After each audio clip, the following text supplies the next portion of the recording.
ಭಕ್ತಿ ಮಾಡಿದರೆ ದೇವರು ಪ್ರಸನ್ನರಾಗ್ತಾರೆ, ದೇವರ ಸ್ತೋತ್ರ ಮಾಡಿದರೆ ದೇವರು ಪ್ರಸನ್ನರಾಗ್ತಾರೆ, ದೇವರನ್ನು ಬೈದರೆ ದೇವರು ಸಿಟ್ಟು ಮಾಡ್ತಾರೆ ಅಂತ ಹೇಳಿದರೆ ಇದು ಸಾಮಾನ್ಯ ಮನುಷ್ಯರ ಸ್ವಭಾವ ಆಯಿತು. ಸ್ತೋತ್ರಪ್ರಿಯ ಎಂಬುವಂಥ ಒಂದು ದೋಷ ಬರುವುದಿಲ್ಲೋ ಶಂಕೆ ಬರ್ತದೆ.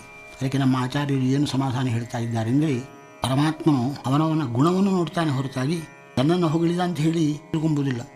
ಇವನು ಒಳ್ಳೆಯ ಗುಣವುಳ್ಳವನಾದ್ದರಿಂದ ನಾನು ಇವನು ಉದ್ಧಾರ ಮಾಡ್ತೇನೆ ಅಂತ ತಿಳ್ಕೊಳ್ತಾನೆ ಹೊರತಾಗಿ ತನ್ನನ್ನು ಸ್ತೋತ್ರ ಮಾಡಿದ್ದು ಅಂತ ತಿಳ್ಕೊಂಬುದಿಲ್ಲ. ಗುಣ ಯಾವುದು ಅಂತಂದರೆ, ಜೀವನಿಗೆ ಏನು ಬೇಕೋ ಅದೆಲ್ಲ ಭಗವಂತನೇ ಕೊಡ್ತಾ ಇದ್ದಾನೆ. ಈಗ ಸಂಸಾರದಲ್ಲಿ ಅವನಿಂದ ಆಗುವ ಉಪಕಾರ ಇಷ್ಟು ಅಂತ ಹೇಳಲಿಕ್ಕೆ ಸಾಧ್ಯ ಇಲ್ಲ. ನಮಗೆ ಗುಣ ಯಾವುದಂದರೆ, ಒಬ್ಬರದ್ದು ಉಪಕಾರ ಮಾಡಿದರೆ ಉಪಕಾರ ಮಾಡಿದ್ದಾನೆ ಅಂತ ತಿಳ್ಕೊಳ್ಬೇಕು. ನಾವು ಎಷ್ಟು ಉಪಕಾರ ಮಾಡಿದರೂ ಕೂಡ ಉಪಕಾರವನ್ನು ತಿಳಿದೇ ಹೋದರೆ ಕೃತಜ್ಞ ಅಂತ ಹೇಳ್ತಾರೆ ಅವರನ್ನು. ಉಪಕಾರ ಮಾಡಿದ್ದನ್ನು ತಿಳ್ಕೊಳ್ಳದೇ ಇರುವುದು ದೋಷ. ಉಪಕಾರ ಮಾಡಿದ್ದನ್ನು ಉಪಕಾರ ಮಾಡ್ತಾ ಇದ್ದಾನೆ ಅಂತ ತಿಳ್ಕೊಂಬುದಿಲ್ಲ, ಅದು ಗುಣದು. ಆ ಪರಮಾತ್ಮ ಏನು ನೋಡ್ತಾನೆ, ಹೊಗಳತಕ್ಕಂಥ ಜೀವ ಇದ್ದಾನಲ್ವ, ಇವನು ನಾನು ಮಾಡಿದ ಉಪಕಾರವನ್ನು ತಿಳ್ಕೊಂಡಿದ್ದಾನೆ, ಮರೀಲಿಲ್ಲ.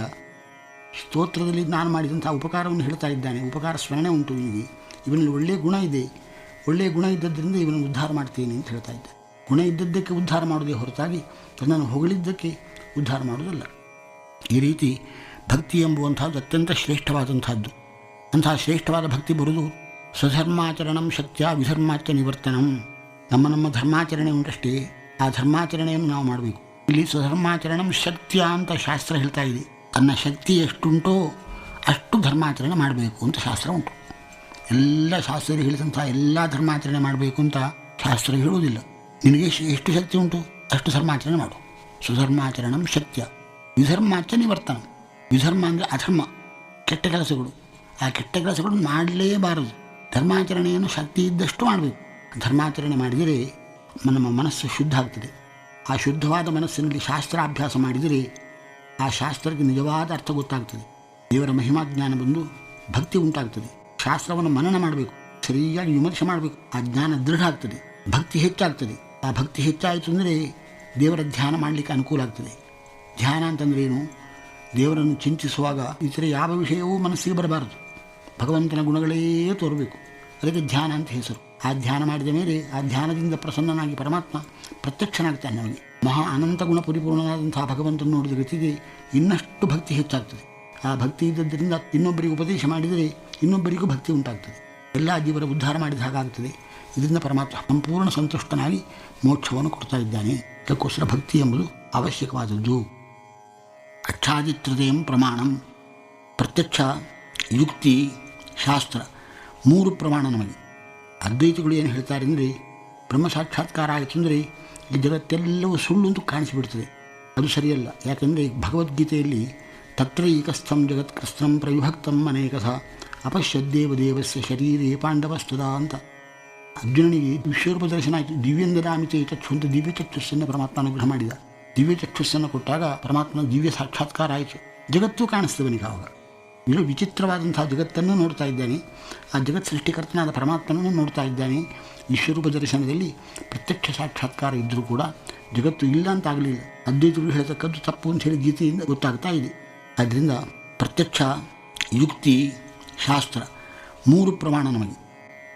ಅಖಿಲಾಮ್ನಾಯಕ ವೇದ್ಯೋ ಹರಿ ಇಂಥ ಸಕಲ ವೇದಗಳು ಕೂಡ ಪರಮಾತ್ಮನ ಗುಣಗಳನ್ನೇ ಪ್ರತಿಪಾದನೆ ಮಾಡ್ತಾ ಇದ್ದಾವೆ.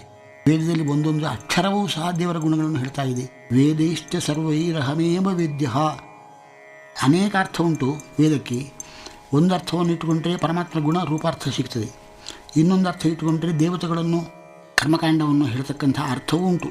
ಕರ್ಮಾದಿಗಳನ್ನು ಹೇಳುವುದು ಪರಮಾತ್ಮ ಗುಣಜ್ಞಾನಕ್ಕೆ ಕಾರಣೀಭೂತವಾಗಿ ಅಂತಃಕರಣ ಶುದ್ಧಿಗಾಗಿ ಹೇಳುವುದೇ ಹೊರತಾಗಿ ಮುಖ್ಯ ತಾತ್ಪರ್ಯ ಪರಮಾತ್ಮ ಗುಣವನ್ನೇ ಹೇಳುವುದರಲ್ಲಿ. ಆ ಗುಣಗಳನ್ನು ಸ್ವಲ್ಪ ಭಾಗದಲ್ಲಿ ಹೇಳುವುದಲ್ಲ, ಇಡೀ ಅನಂತಾನಂತ ವೇದಗಳು ಕೂಡ ಪರಮಾತ್ಮ ಗುಣಗಳನ್ನೇ ಹೇಳ್ತಾ ಇದ್ದಾವೆ ಅಂತ ನಮ್ಮ ಆಚಾರ್ಯ ಸಿದ್ಧಾಂತ.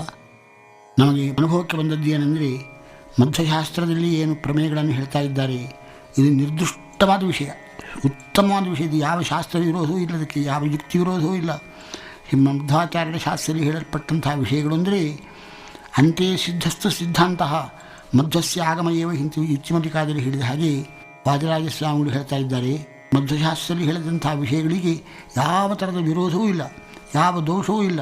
ಉತ್ಕೃಷ್ಟವಾದ ವಿಷಯಗಳನ್ನು ಶಿವನ್ಮಧ್ವಾಚಾರ್ಯರು ಹೇಳಿದ್ದಾರೆ ಅಂತ ವ್ಯಾಸರಾಯರು ಹೇಳ್ತಾ ಇದ್ದಾರೆ, ವಾದಿರಾಜರು ಹೇಳ್ತಾ ಇದ್ದಾರೆ, ಎಲ್ಲ ಜ್ಞಾನಿಗಳು ಎಲ್ಲರೂ ಹೇಳ್ತಾ ಇದ್ದಾರೆ. ನಮಗೂ ಅನುಭವ ಶಾಸ್ತ್ರವನ್ನು ಓದಿದಾಗ ಅದೇ ಅನುಭವಕ್ಕೆ ಬರ್ತಾ ಇದೆ. ಮಧ್ವಶಾಸ್ತ್ರದಲ್ಲಿ ಹೇಳಿದಕ್ಕಂಥ ಪ್ರಮೇಯದಷ್ಟು ಶ್ರೇಷ್ಠವಾದ ಪ್ರಮೇಯ ಇಲ್ಲವೇ ಇಲ್ಲ. ಆದ್ದರಿಂದ ನಾವೆಲ್ಲರೂ ಈ ಮಂತ್ರಶಾಸ್ತ್ರದ ಪ್ರಮೇಯಗಳನ್ನು ಸಾಧ್ಯವಿದ್ದಷ್ಟು ಪ್ರಯತ್ನ ಮಾಡಿ ಸರಿಯಾಗಿ ತಿಳ್ಕೊಂಡು ದೇವರಲ್ಲಿ ಭಕ್ತಿ ಮಾಡಿ ದೇವರ ಅನುಗ್ರಹಕ್ಕೆ ನೀವು ಪಾತ್ರರಾಗಿ ಉದ್ಧಾರವನ್ನು ಹೊಂದಬೇಕು. ಇಂಥ ಶ್ರೇಷ್ಠವಾದ ಜನ್ಮ ಬಂದಾಗ ಮನುಷ್ಯ ಜನ್ಮ ಒಳ್ಳೆ ಬುದ್ಧಿಶಕ್ತಿ ದೇವರು ಕೊಟ್ಟದ್ದನ್ನು ಸಾರ್ಥಕ ಮಾಡಿಕೊಳ್ಳಬೇಕು. ಇಂಥ ಇಷ್ಟು ಬುದ್ಧಿಶಕ್ತಿಯನ್ನು ದೇವರು ಕೊಟ್ಟರೂ ಕೂಡ, ಇಷ್ಟು ಆರೋಗ್ಯವನ್ನು ಕೊಟ್ಟರು, ಇಷ್ಟು ಅನುಕೂಲತೆಗಳನ್ನು ಕೊಟ್ಟರೂ ಕೂಡ ನಾವು ಮಂತ್ರಶಾಸ್ತ್ರದ ಅರ್ಥ ಪ್ರಮೇಯವನ್ನು ತಿಳ್ಕೊಳ್ಳದೆ ಹೋದರೆ ಇನ್ನು ಮೇಲೆ ಇನ್ನೊಂದು ಜನ್ಮದಲ್ಲಿ ಪಶುಪಕ್ಷಾದಿ ಯೋನಿಯಲ್ಲಿ ನಾವು ಹುಟ್ಟುವ ಸಂಭವ ಉಂಟು. ಇಂಥ ಶ್ರೇಷ್ಠವಾದ ಜನ್ಮ ಕೊಟ್ಟೇ ನಿನಗೆ, ಇಷ್ಟು ಶ್ರೇಷ್ಠವಾದ ಜನ್ಮವನ್ನು ಕೊಟ್ಟರೂ ಕೂಡ ನೀನು ಭಗವಂತನನ್ನು ತಿಳ್ಕೊಂಡಿಲ್ಲ, ಶಾಸ್ತ್ರಾರ್ಥವನ್ನು ತಿಳ್ಕೊಂಡಿಲ್ಲ ಅಂಥೇಳಿ ನಿನಗೆ ಯಾಕೆ ಇಂಥ ಜನ್ಮ, ನೀನು ಪಶುವಾಗಿ ಹುಟ್ಟು ಅಂಥೇಳಿ ಪಶುಯೋನಿಯಲ್ಲಿ ಹಾಕಿಬಿಡ್ತಾನೆ ಪರಮಾತ್ಮ. ಆದ್ದರಿಂದ ಜಾಗರೂಕರಾಗಿ ಮಂತ್ರಶಾಸ್ತ್ರದ ಪ್ರಮೇಯವನ್ನು ತಿಳ್ಕೊಳ್ಳಿಕ್ಕೆ ಸಾಧ್ಯವಿದ್ದಷ್ಟು ಪ್ರಯತ್ನ ಮಾಡಿ ಸರಿಯಾಗಿ ತಿಳ್ಕೊಂಡು ದೇವರ ಮಹಿಮೆಯನ್ನು ತಿಳ್ಕೊಂಡು ದೇವರಲ್ಲಿ ಭಕ್ತಿ ಮಾಡಿ ದೇವರ ಅನುಗ್ರಹಕ್ಕೆ ಪಾತ್ರರಾಗಿ ನಮ್ಮ ಜನ್ಮವನ್ನು ಸಾರ್ಥಕ ಮಾಡಿಕೊಳ್ಳಬೇಕು ಅಂಥೇಳಿ ನಮ್ಮ ಒತ್ತಾಯದ ಅಭಿಪ್ರಾಯ.